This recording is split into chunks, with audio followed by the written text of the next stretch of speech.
Hello प्यारे बच्चों, स्वागत है आपका आपके इस प्यारे से channel SPC centre of knowledge में। और मैं दीपक कुमार आप सभी विद्यार्थियों का स्वागत करता हूं। आशा करता हूं कि आप इस ठंड भरे मौसम में स्वस्थ होंगे, मस्त होंगे और अपने परीक्षा की तैयारी में एकदम तन मन धन से लगे हुए होंगे। काफ़ी बेहतर अच्छे लगेंगे। तो अगर आप हमारे चैनल पर नए हैं तो चैनल को सब्सक्राइब कर लें, बेल आइकन को प्रेस कर लें और इस वीडियो को अपने दोस्तों तक शेयर ज़रूर करें। चलिए हम लोग पहले प्रश्न को शुरू करते हैं। पहला प्रश्न है हम लोग का कि सुंदरलाल बहुगुणा का नाम किस आंदोलन से जुड़ा है? क्या कह रहा है कि सुंदरलाल बहुगुणा का नाम जो है किस आंदोलन से जुड़ा हुआ है? तो सुंदरलाल बहुगुणा का नाम जो है वह चिपको आंदोलन से जुड़ा हुआ है।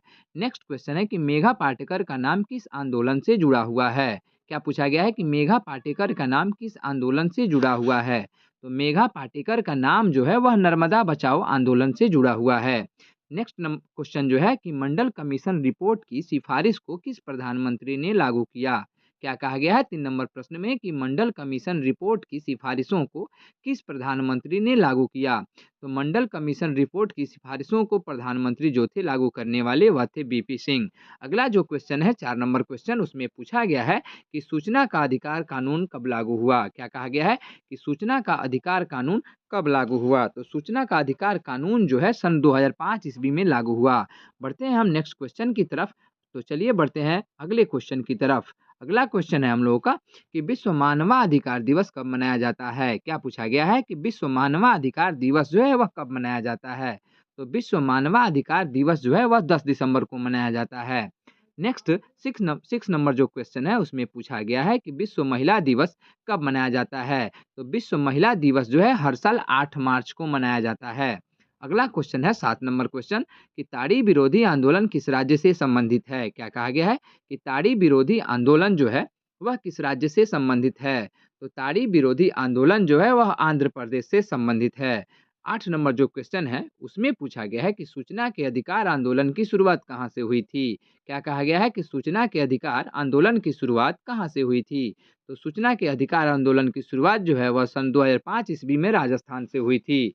अगला प्रश्न जो है कि तेलुगु देशम किस राज्य का क्षेत्रीय दल है? क्या कहा गया है कि तेलुगु देशम जो है वह किस राज्य का क्षेत्रीय दल है? तो तेलुगु देशम जो है वह आंध्र प्रदेश का क्षेत्रीय दल है। चलिए बढ़ते हैं हम लोग नेक्स्ट क्वेश्चन की तरफ। नेक्स्ट क्वेश्चन जो है हम लोग का उसमें कहा गया है कि बिहार की पहली महिला मुख्यमंत्री कौन थी? क्या कहा गया है कि बिहार की पहली महिला मुख्यमंत्री कौन थी? तो बिहार की पहली महिला मुख्यमंत्री जो थी वह श्रीमती राबड़ी देवी थीं। 11 नंबर प्रश्न में पूछा जा रहा है कि पहला गुट निरपेक्ष सम्मेलन कहाँ हुआ था? क्या कहा गया है कि पहला गुट निरपेक्ष सम्मेलन कहाँ हुआ था? तो पहला गुट निरपेक्ष सम्मेलन जो है वह बेलग्रेड में 1961 ईस्वी में हुई थी।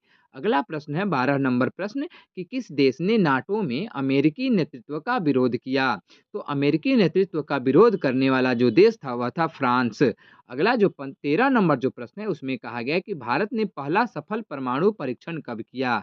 क्या करा है कि भारत ने पहला सफल परमाणु परीक्षण जो है वह कब किया? तो भारत ने पहला सफल परमाणु परीक्षण जो है वह 1974 ईस्वी में किया था।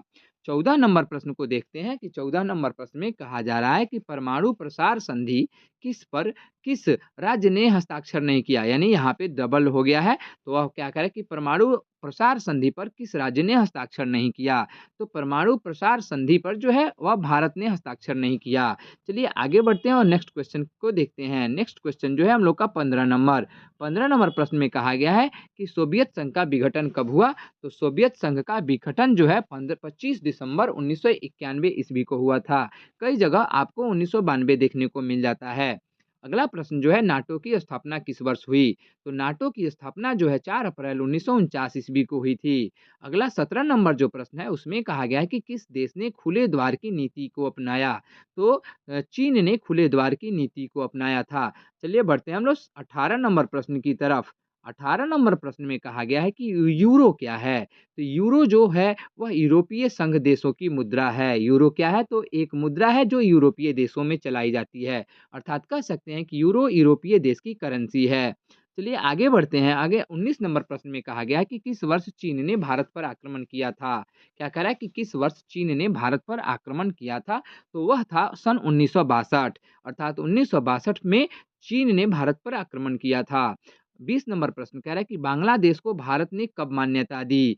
तो बांग्लादेश को भारत ने सन 1971 ईस्वी में मान्यता दिया, अर्थात कह सकते हैं कि बांग्लादेश जो है सन 1971 ईस्वी में अपने अस्तित्व में आया। अगला जो प्रश्न है 21 नंबर प्रश्न, इसमें कहा गया है कि 2014 में भारत चीन संबंध सुधारने की ओर किस भारतीय प्रधानमंत्री ने पहल की थी? तो 2014 ईस्वी में चीन और भारत का संबंध सुधारने के लिए प्रधानमंत्री नरेंद्र मोदी ने पहल किया था। अगला प्रश्न है कि राष्ट्रीय पंचायत किस देश की संसद है? तो राष्ट्रीय पंचायत जो है वह नेपाल देश की संसद है। चलिए आगे बढ़ते हैं और 23 नंबर प्रश्न को देखते हैं।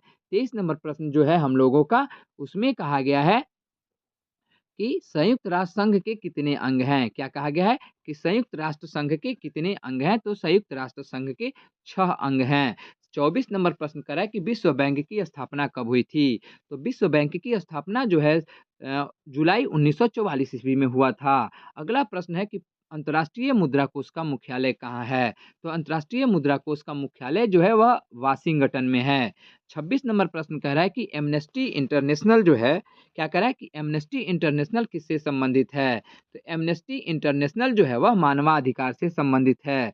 27 नंबर प्रश्न को देखते हैं। 27 नंबर प्रश्न में क्या पूछा गया है? तो 27 नंबर प्रश्न में पूछा गया है कि अंतर्राष्ट्रीय न्यायालय का मुख्यालय कहाँ है? क्या कहा गया है? 27 नंबर प्रश्न में क्या पूछा गया है? तो 27 नंबर प्रश्न में पूछा गया है कि अंतर्राष्ट्रीय न्यायालय का मुख्यालय कहाँ है? अंतर्राष्ट्रीय न्यायालय का मुख्यालय जो है वह हेग में है। अगला प्रश्न जो है वह कह रहा है कि 1992 में किस शहर में पृथ्वी सम्मेलन हुआ था? तो रियो डी जेनेरियो में 1992 में पृथ्वी सम्मेलन हुआ था।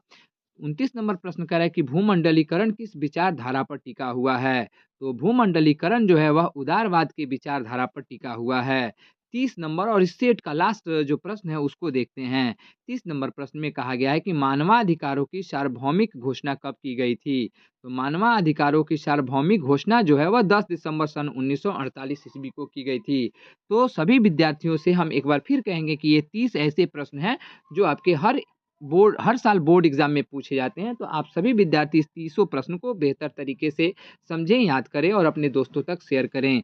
मिलते हैं आपसे हम इसी तरह के एक और वीडियो को लेकर के अगले वीडियो में।